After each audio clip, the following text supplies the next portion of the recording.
अकबर कितने वर्षों तक राज करेगा, पर मैं इस बात को भली भांति जानता हूं महाराणा प्रताप, जब तक धरती पर सूरज और चांद रहेंगे तुम हमेशा याद किए जाओगे। आपका दुश्मन आपकी तारीफ करे, इससे बड़ी तारीफ आपकी कुछ भी। लिखो शेर रहे जी। प्रताप इसलिए महान नहीं है कि उन्होंने युद्ध लड़े, प्रताप इसलिए महान नहीं है कि भाई वो बहुत बड़े योद्धा हुए या उन्होंने अकबर की अधीनता स्वीकार नहीं की। उनसे भी बड़े महान इसलिए हैं प्रताप कि प्रताप का नैतिक चरित्र बहुत महान है। उस समय दुश्मन की महिलाओं के साथ इस प्रकार का बर्ताव करना बहुत बड़ी बात थी। प्रताप यदि दुश्मन की महिलाओं के बारे में अपनी बहन बेटियों की तरह रखते हैं, गिरफ्तार करने के बाद उनको वापस भेज देते हैं, तो देखा जाना चाहिए नैतिक चरित्र में वो पुरुष कितना महान रहा होगा। वास्तव में प्रताप के इन्हीं गुणों को वापस सीखने की आवश्यकता, अनुसरण करने की आवश्यकता है। आज भी लोग प्रताप को याद करते हैं, पर प्रताप को याद करते हैं तो केवल वैसी बातें करते हैं। महाराणा प्रताप ने अकबर से लड़ाई लड़ी थी, वो योद्धा थे, जैसे वो लड़े थे वैसे हमें लड़ना चाहिए। कहां लड़ना चाहिए? अब कहां लड़ाई हो रही है? लोकतंत्र है भाई साहब, डेमोक्रेसी है, इसमें कोई लड़ाई नहीं हो रही। लड़ाई हो रही है फौज में जाओ, फौज में जाके लड़ो। कहना ये चाहिए जिस प्रकार प्रताप ने महिलाओं के सम्मान की रक्षा की हम करेंगे, ऐसे प्रताप महिलाओं की इज्जत क्या करते थे वैसे हम करेंगे। पर इन मुद्दों पे कोई बातचीत नहीं करना चाहता। हम अपनी बातचीत का ढर्रा अलग तरफ ही खींच लेते हैं। उस मामले में प्रताप की वास्तविक जो विशेषताएं हैं वो अलग से निकल के नहीं आ पाती, अलग से वो निखरती नहीं है।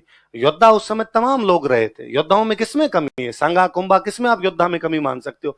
पर उनके बीच में एक राजा की अलग विशेषताएं हमारे सामने दृष्टि गोचर होती है, वो बहुत अलग सी बात है। तो ये प्रताप की एक अलग विशेषता है कि दुश्मन की महिलाओं को भी वो सम्मान पूर्वक वापस भेज देते हैं। ये बात अकबर को पता चली कि रेमजी तो लुगाइयों को नहीं संभाल पा रहे, तो अकबर ने सेनापति चेंज किया। इस बार अकबर ने अपने एक अंकल को सेनापति बना के भेजा, सुल्तान खान। कौन बंदा था? ऐसा डाकी टाइप का आदमी था सुल्तान खान, अंकल लगता था अकबर का। सुल्तान खान है। सुल्तान खान ने आगे कहा, चक्कर क्या है, ऐसा क्या मेवाड़ वालों के पोदीना है जो ये अपने से लड़ रहे हैं? भारत का मुगल बादशाह अपनी सेना भेज भेज के हार गया और मेवाड़ वाले सरेंडर नहीं कर पा रहे हैं अभी तक। क्या इनके पास पहाड़ों में बैठे बैठे सप्लाई कहां से आती है, हथियार कहां से आते हैं, अनाज कहां से आता है? और लोगों ने कहा, साहब इनके पहाड़ों में 4 रास्ते हैं। डूंगरपुर की तरफ एक रास्ता खुलता है देवल, कौन सा रास्ता है? उदयपुर की तरफ इनका एक रास्ता खुलता है देबारी, कौन सा रास्ता है? डूंगरपुर की तरफ कौन सा? उदयपुर की तरफ कौन सा? पाली की तरफ एक रास्ता खुलता है देसूरी, कौन सा खुलता है? देसूरी का रास्ता खुलता है। और राजसमंद की तरफ एक रास्ता खुलता है दिवेर, कौन सा रास्ता है? 4D। डूंगरपुर की तरफ कौन सा रास्ता? उदयपुर की तरफ, पाली की तरफ, राजसमंद की तरफ। इन रास्तों से सप्लाई पहुंचती है, इन रास्तों से हथियार पहुंचते हैं, इन रास्तों से घोड़े पहुंचते हैं। हम क्या करें? तो उसने कहा रास्ते ब्लॉक करो, अंदर हथियारों की सप्लाई बंद, अंदर अनाज की सप्लाई बंद। भूख मरेंगे तो बाहर आएंगे, बाहर आएंगे तो इनकी सेना कम, अपनी सेना ज्यादा, मरेंगे। सीधा सा तरीका। यदि ये बाहर नहीं आ रहे, अपने को जाना पड़ता है, अपने नहीं जाएंगे, इनको बाहर आने के लिए मजबूर कर दिया जाए, इसलिए चारों रास्ते ब्लॉक किए जाए। इसलिए उसने कितनी छावनी बनाई, कहां कहां पे? हाँ, क्या लिखा है हमने, पढ़ तू। कहां अकबर की जीत बता रखे, उनको फाड़ देना आज, ठीक है? हिस्ट्री री राइटिंग करती है। इतने सालों तक अपने राजस्थान की हिस्ट्री ये कहती थी कि हल्दी घाटी को ड्रॉ हो गया था। क्या हो गया था? पिछले 7-8 साल में अपने इतिहासकारों ने इस बात को प्रूव किया, अपनी किताबों में साफ साफ लिखा हुआ हल्दी घाटी युद्ध में प्रताप जीत गए थे। और सिंपल उसके एग्जाम्पल है कि बदायूनी युद्ध के मैदान में वो कहता हमारी सेना 16 किलोमीटर वापस भागी। तो किसकी भागती है? हारते हुए लोगों की, जीतते हुए लोगों की? ऐसा कौन बादशाह है जिसने अपने जीते हुए सेनापतियों को बाहर निकाल दिया हो? कि मान सिंह आसफ खान जीत के, उन्होंने अकबर को, अकबर हम जीत के, अकबर ने कहा मुंह मत दिखाना, किसने कहा था जीत के लिए? और यदि हल्दी घाटी युद्ध में मान सिंह आसफ खान जीत के जाते तो अकबर खुद नहीं आता। 4 महीने बाद अकबर को खुद आना पड़ रहा है, इसका मतलब चरमराट भयंकर है। उसको यूं सहन नहीं हो रहा है कि यार मेरी सेना गई और हार कैसे गई। फिर बदायूनी लिखता है कि हमें रात को भी डर लगता था गोगुंदा में सोते हुए भी, इसलिए चारों तरफ 4 दीवारी करके सोते थे। हारी हुई सेना का कॉन्फिडेंस गिरा हुआ रहता है। उससे भी भयंकर हमारे उदयपुर के इतिहासकार है चंद्रशेखर शर्मा सर, उन्होंने प्रूव किया कि हमें ताम्र पत्र मिले हैं प्रताप के कई। क्या मिले हैं? ताम्र पत्र बताया था, जमीनें दान में देते क्या होते? ताम्र पत्र। हमें कुछ प्रताप के ताम्र पत्र मिले हैं जो हल्दी घाटी युद्ध के ठीक बाद में जारी किए गए, और उसमें प्रताप ने हल्दी घाटी के आसपास की जमीनें दान में दी है।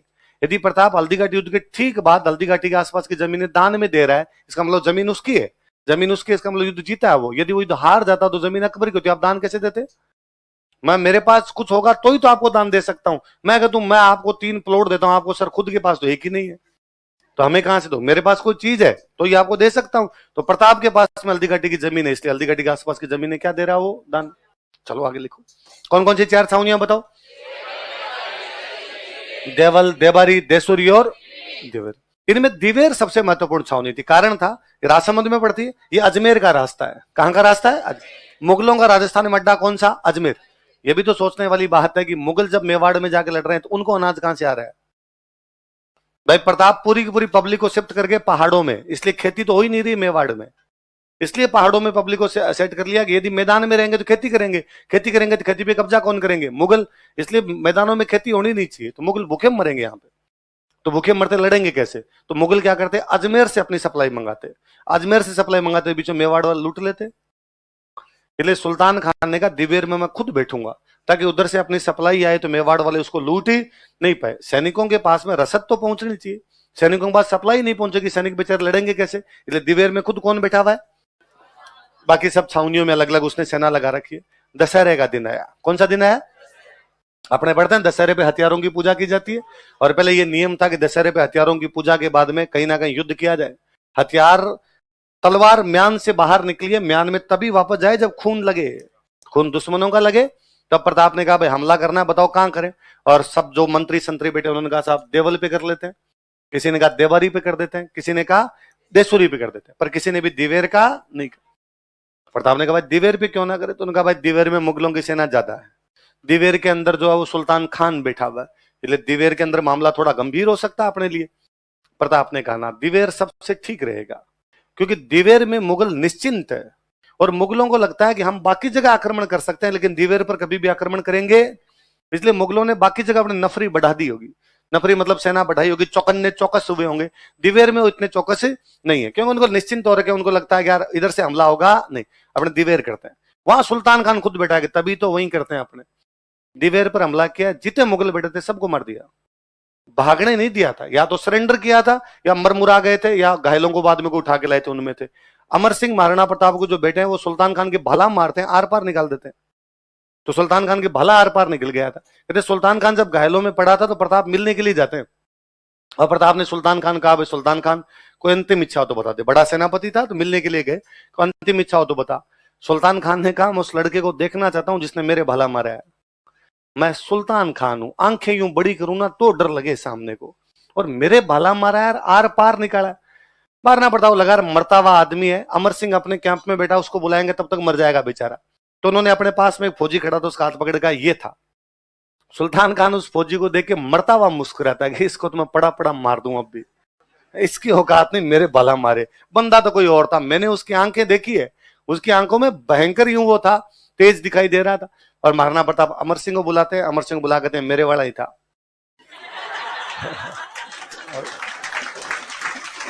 सुल्तान खान कहता है निसंदेह तुम बहादुर पिता के बहादुर पुत्र हो।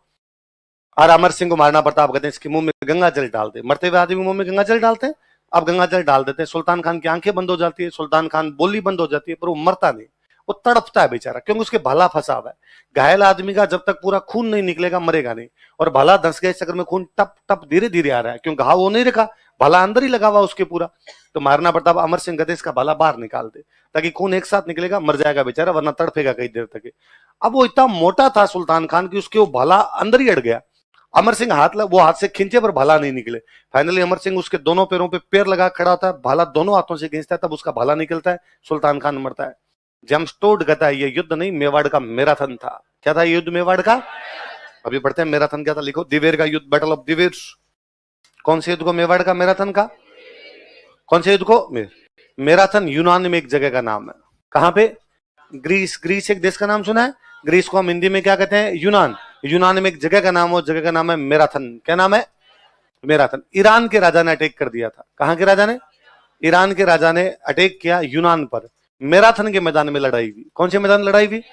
कौन से मैदान में? तो अकबर कहता है जैसे ईरान और यूनान के बीच में मैराथन के मैदान में लड़ाई हुई थी, यूनान की छोटी सेना ने ईरान की बड़ी सेना को मैराथन के युद्ध में हरा दिया था, उसी प्रकार दिवेर के लड़ाई के अंदर प्रताप की छोटी सेना ने मुगलों की बड़ी सेना को हरा दिया, इसलिए दिवेर मेवाड़ का। तो मैराथन जगह का नाम है। कहां पे? यूनान। यूनान कहां पे? यूरोप। जेम्स टोड कहां का था? यूरोप। तो वो तुलना तो अपने यूरोप से ही करेगा। मैराथन के नाम की लड़ाई, मैराथन नाम की जगह कहां पे अटैक कहां के राजा ने किया? यूनान में दो जगह बड़ी फेमस जगह, एथेंस और स्पार्टा। कौन कौन सी? तो उसने अटैक किया था एथेंस पे। कहां पे किया था? तो एथेंस वालों को पहले लगा यार अकेले जीतेंगे कि नहीं जीतेंगे, हालांकि एथेंस अकेला जीतता है। वो स्पार्टा वालों को सहायता के लिए बुलाते हैं। किसको सहायता के लिए बुलाते हैं? तो उन्होंने अपना एक बंदा भेजा कि जाओ स्पार्टा वालों को कि हमारी सहायता करे, मैराथन के मैदान में आकर हमारा साथ दे ईरान के राजा के खिलाफ। एक बंदा दौड़ता हुआ जाता है, फिसीपीडी, क्या नाम था? 2 दिन में 150 किलोमीटर, 2 दिन में दौड़ता हुआ गया, भागता हुआ गया। बरसात के दिन थे, घोड़े चल नहीं रहे थे, भागता हुआ गया। उसने जाके स्पार्टा वालों का, स्पार्टन्स, मैराथन के मैदान में हमारी लड़ाई हो रही है, हम एथेंस वाले ईरान से लड़ रहे हैं, पर्सिया से लड़ रहे हैं, प्लीज हमारा साथ देने के लिए आओ। लेकिन स्पार्टा वाले साथ देने के लिए नहीं आए। एथेंस अकेला पर्सिया या ईरान से लड़ा और एथेंस अकेला पर्सिया ईरान को मैराथन के मैदान में हरा देता है। तो अब जेम्स टोड ने कहा कि जैसे मैराथन के युद्ध में एथेंस की छोटी सेना ईरान की बड़ी सेना को हराती है, वैसे दिवेर में प्रताप की छोटी सेना ने मुगलों की बड़ी सेना को हरा दिया। तो मैराथन वाले मैदान में सहायता के लिए किसको बुलाया गया? स्पार्टा। लेकिन वो सहायता के लिए एक बंदा कैसे गया था वहां पे सहायता के लिए? दौड़ के। कैसे गया था? कौन से युद्ध में सहायता के लिए? मैराथन युद्ध में। कौन से युद्ध में? लंबी दौड़ लगाई उसने, लंबी दौड़ लगाई। इसलिए आज दिन तक लंबी दौड़ों को क्या कहते हैं? क्योंकि पहली बार वो लंबी दौड़ कौन से युद्ध के लिए लगाई गई थी? पहले बढ़ गई बात। तो दिवेर के युद्ध में किसको मार दिया गया? सुल्तान खान। कौन मार देता है? अमर सिंह वो योद्धा है जिसने दिवेर के युद्ध में सुल्तान खान को भला मारा, जो उसके आर पार निकाल दिया था। अमर सिंह वो है जो 1580 में मुगल सेनापति अब्दुल रहीम की सारी बेगमों को गिरफ्तार करके लेके आ गया था। अमर सिंह वो है जो 1573 में मान सिंह जब बातचीत करने के लिए आया तो उससे बातचीत करता है और उसको कहना है कि भाई दम हो तो कभी अकेले आके दिखाना हमारे मेवाड़ की तरफ। उस अमर सिंह के बारे में हमें किताबों में यह पढ़ाया गया कि वो घास की रोटियां खाता था और उसके हाथ से एक दिन वन बिलाव रोटी छीन के भाग गया था। हरे घासरी रोटी ही जद वन बिलावड़ो ले भाग्यो, छोटो सो अमरियो चीख पड़ियो, राणारो सुत्यो दुख जाग्यो। हमें लगता है अमर सिंह अंगूठा चूसता रहता था सारा दिन बैठा बैठा। और हल्दी घाटी युद्ध के बाद प्रताप की स्थिति खराब हो गई थी और अमर सिंह एक दिन घास की रोटी खा रहा था और वन बिलाव उसके छीन से भाग गया। हल्दी घाटी युद्ध के टाइम में अमर सिंह की एज है 17 साल। एज कितनी है?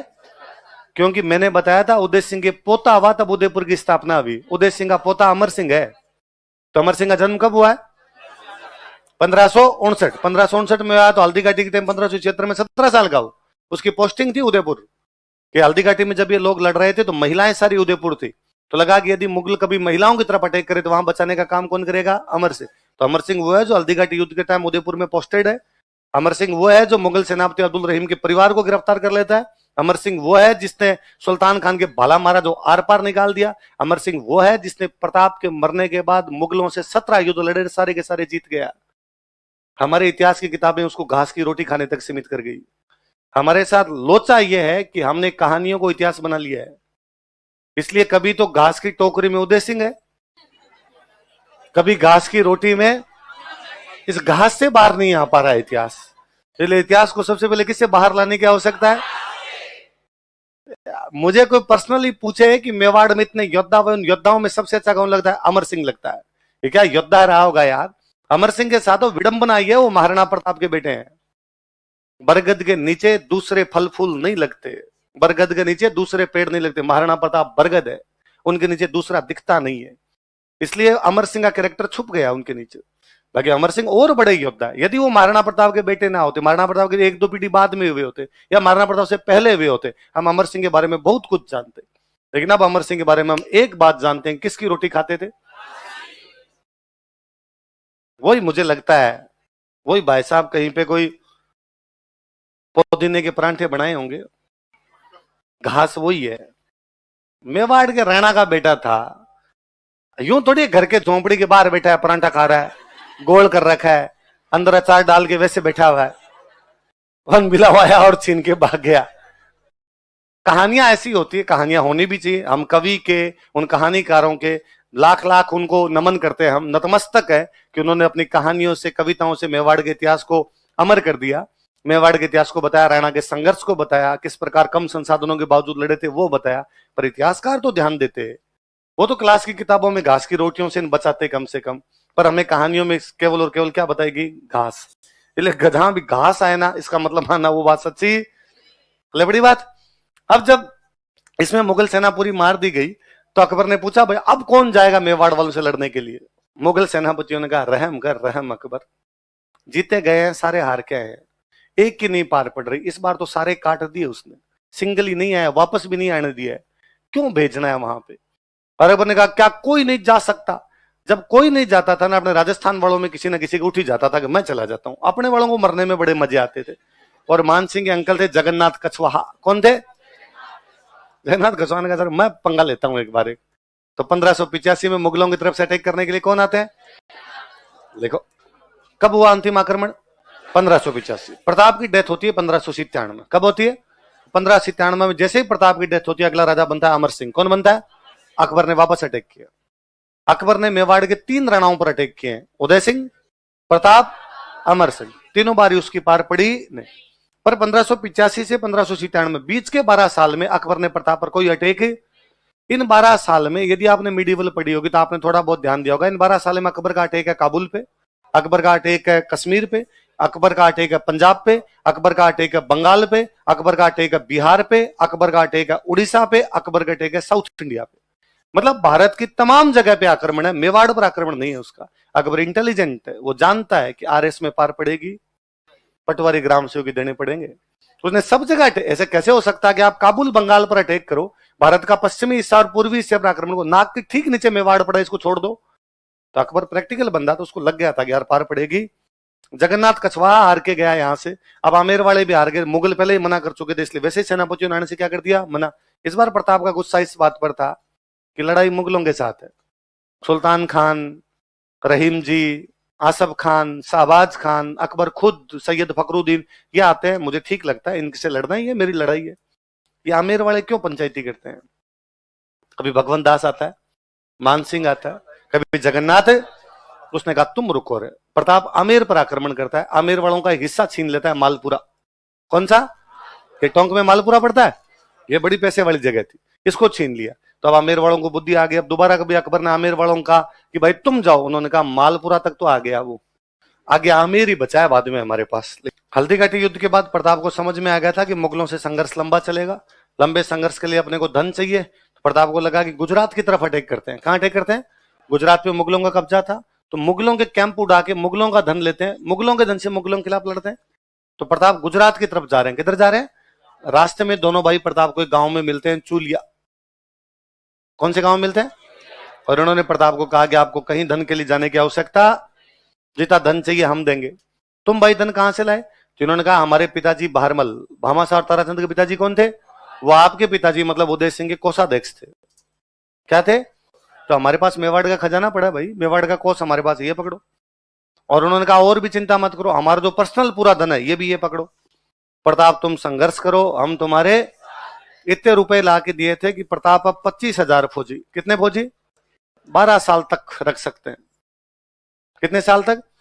25,000 फौजियों का खाना पीना हथियार सैलरी कितने सालों तक दी जा सकती है? इतने रुपए किसने ला के दिए? और प्रताप ने कहा शाबाश मेरे चीतों, जब तक तुम जैसे लोग हैं मेवाड़ का कोई बाल भी बांका। और भामाशाह को प्रताप ने कहा कि आप मेरे प्रधानमंत्री हो, आप मेरे क्या